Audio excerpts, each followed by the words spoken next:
Who said reading fun books is just for adults?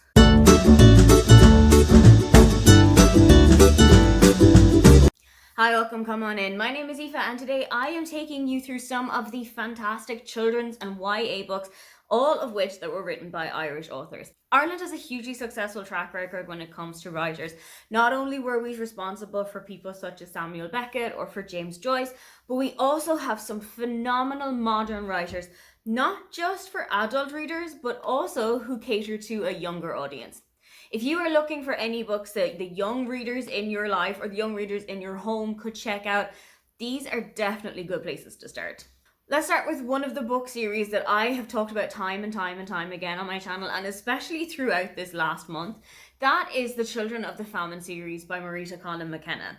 It is set in the Irish famine of 1845 to 1849, and it follows three siblings, Eily, Michael and Peggy. In the first book, they are 10, 7 and 5 years old, and their parents have both perished in the famine, and as well as that, they've also lost their younger sister Bridget in order to escape going to the workhouse, where people are forced to work by lifting heavy blocks on a daily basis or by tarring roads, and where conditions are generally incredibly unsanitary and people are suffering from disease and from hunger. The three children know that their only option is to head off to a distant village named Castletaggart, where two of their mother's aunts live. In the first book, you are following the three children as they make their way to Castletaggart and all of the hardship that their journey brings them. This series is a great one for anyone who's getting interested in Irish history, for anybody who is learning about history for the first time, and also for children who just want to know what it was like all the way back then. Up next is Perfectly Preventable Deaths by Deirdre Sullivan. This is a fantasy book set in our own world,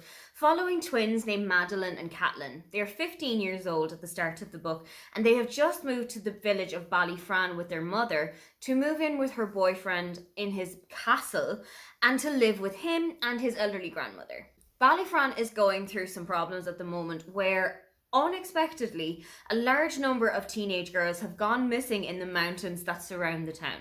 Quite soon after the twins moved to Ballyfran, Caitlin falls in love with a significantly older man, and this starts to put her in a bit of danger that she wasn't expecting to be in.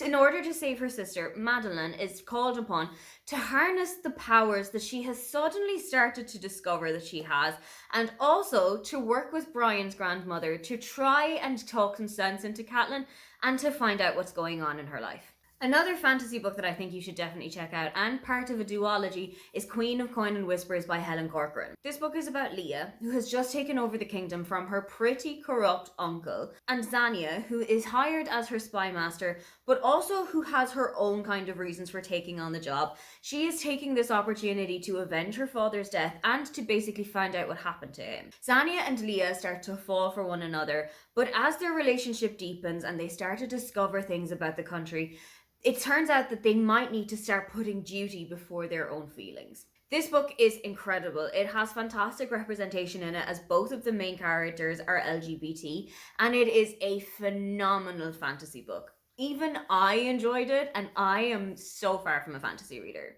A series to check out for younger readers is the Artemis Fowl series by Eoin Colfer.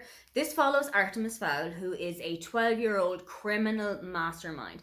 But he may have bitten off a little bit more than he can chew when he accidentally captures Captain Holly Short, who is the captain of the Leprechaun unit. This is one of Ireland's most successful children's series, and I genuinely think this is a great one for people who are about 9 to 12 years old to find out if they're looking for an alternative to the bigger series that are out there.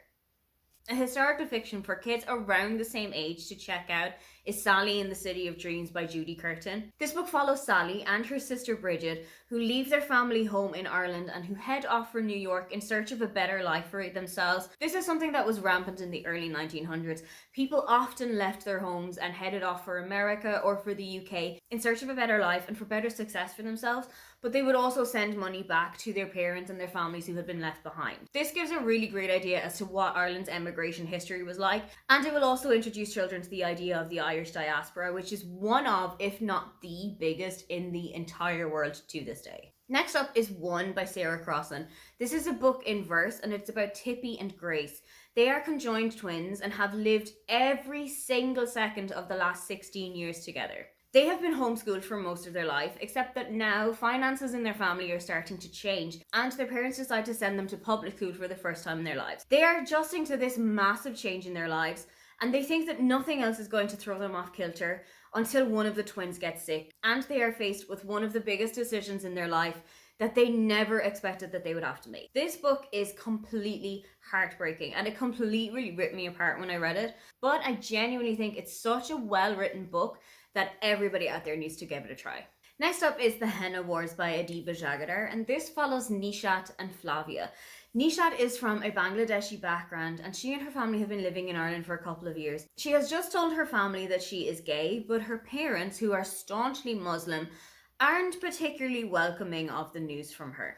Nisha goes into school a couple of days later and meets with Flavia, who is the cousin of a former best friend of hers. And it turns out that the two of them have had a similar idea for an upcoming school business. They're both going to set up henna businesses, and Nishat is not exactly happy with the fact that Flavia is basically taking on Nishat's culture and trying to make money from it. But as the two rival businesses start to go head to head, things might start to warm up between Nishat and Flavia. This is Adiba Jagad's debut novel, and it is a phenomenal read, and you have also got a couple of others from her that I definitely think you should go and check out. Up next is All Our Hidden Gifts by Caroline O'Donoghue, and this is a trilogy about 4 young students, Maeve, Ro, Lily, and Fiona. One day, while doing detention in school, Maeve finds a set of tarot cards and starts giving some readings to the students around school, all with the help of Fiona, who's going to set up the readings for her. One day she gives a reading to Lily, who she hasn't spoken to in a couple of years, and pulls out a card called the Housekeeper that hasn't ever been seen. There's nothing in any of the guidebooks that she has been reading about what the Housekeeper card means. Lily gets pretty defensive about the outcome of the reading, and Maeve says pretty defiantly, "I just wish that you would disappear." It seemed, however, the next day that Maeve's wish may have come true because Lily is reported missing. What follows in the first book is trying to figure out what had happened to Lily, if somebody has taken her, if she has just gone missing, where she could be, and how are the children going to get her back. I really love this series mainly because of how representative it is. It has got characters who are LGBT, it has got characters who were born outside of Ireland, it's got characters with disabilities in it, and I absolutely love watching just the chaos of a young teenage friendship and one of them blossoming into a relationship and something more. I absolutely love this series. And if you want to check out the audiobooks of them, they are narrated by Siobhan McSweeney, who is the actress that played Sister Michael in Derry Girls, so you know you're in for a good ride there. Another book for older readers to check out, so around 14 to 16, is Only Ever Yours by Louise O'Neill. When this was first published, it was kind of touted as a modernisation of The Handmaid's Tale, but for younger readers, and I can definitely see where that is coming from. This book is about Frida and Isabel. In the world where they are living, girls are no longer born naturally, but they are created and manufacturers in schools. After 16 years of basically learning how to keep men happy and how to be the perfect housewife, the girls are all split into 3 separate factions. They are either going to be housewives or companions for the young boys who were born at the same time. They're going to be teachers, so they are going to be the ones who are going to shape the further generations. Or they're going to be concubines and they are just going to be seen for sexual pleasure. Frida and Isabel are in their final year of school, so they're preparing for what the future is going to bring for them, and they know that they have to be absolutely perfect in terms of their personality, in terms of their appearance, in terms of their weight. Everything has to be absolutely perfect. The only issue is that Isabel has started to slowly gain weight, and it looks like she might be throwing away her chances for a perfect future. Up next is The Falling in Love montage by Kira Smith. This is about Saoirse, who has just discovered that her mother has been diagnosed with dementia and that there is a chance that this is in the future for Saoirse as well, as it can be a genetic condition. This has pretty much put a downer on her entire mood, but one night while she is at a house party, she meets with Ruby. Is new to the area, and Ruby has the exact opposite demeanour of what Saoirse is bringing to the table. Ruby is happy and chatty, and she takes it upon herself to remind Saoirse of all of the joys in life. So they take the summer to do everything that all of Ruby's favourite rom-coms would do. They will have a picnic in the park, they will join in a flash mob, they will just go and walk around IKEA for a day. However, what they have forgotten about rom-coms is that at the end of the falling in love montage, the characters typically start falling in love with each other. A great non-fiction read for children, and especially for younger girls who are looking to get into sport but who feel like this may be more of a male-dominated world, is Girls Play 2 by Jackie Hurley. Jackie Hurley is a sports broadcaster with RTE, which is our state-owned broadcaster, and she has written 2 entire books celebrating some Irish sportswomen, from Sonia O'Sullivan to Katie Taylor to Annalise Murphy to some homegrown names like Anna Geary, who plays our national sport. She felt like there was something that was needed to kind of encourage girls and to spur them on to discovering sport and to understand that this isn't the male-dominated area that people might think that it was. Next up is Other Words for Smoke by Sarah Maria Griffin, and she is one of Ireland's most prolific children's writers, but she's also got a couple of books for adults, particularly Not Lost, which is one of my favourite non-fiction books about moving away from Ireland and still trying to keep that connection with home. Other Words for Smoke tells the story of Rita and Bevan, who both lost their lives in a house fire. Nobody knows what happened on the day apart from 2 people, May and Rossa, who are Rita's niece and nephew.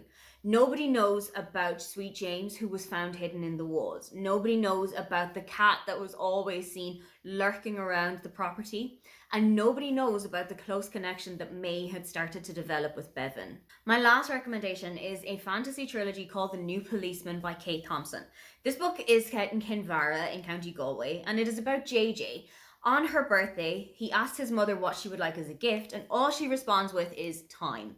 I think a lot of adults will understand what she means by that. She thinks there's not enough hours in the day to get everything done, and JJ wishes that this was the one gift he could give to her. It turns out that this is a little bit more possible than he thinks that there is. There seems to be a portal somewhere in Kinvara that he has accidentally stumbled across, and that opens a door to Tir na Nog. That is an Irish mythological land, and the name translates to the land of eternal youth. So anyone who steps into Tir na Nog is basically going to stay the same age forever. Time freezes in Tir na Nog, or it goes so much slower than it does here on Earth. And I absolutely love this trilogy. I discovered it when I was about 10 or 11 years old, and I was absolutely swept into the world of it. The book features quite a lot of sheet music as well, because JJ and his grandfather play the fiddle together, and also Kate Thompson herself is a musician who is particularly interested in Irish traditional music. Those are just some of the children's or YA books by Irish authors that you definitely need to put into the hands of anybody that you know who's starting to get into reading. Are there any other books that I have missed out on this list that you think we all need to know about? If you'd love to leave me a comment but you can't think of anything you'd like to say, then just leave me a children's face emoji. Don't forget to like and subscribe because I have new videos up every week. Now, get on out of here.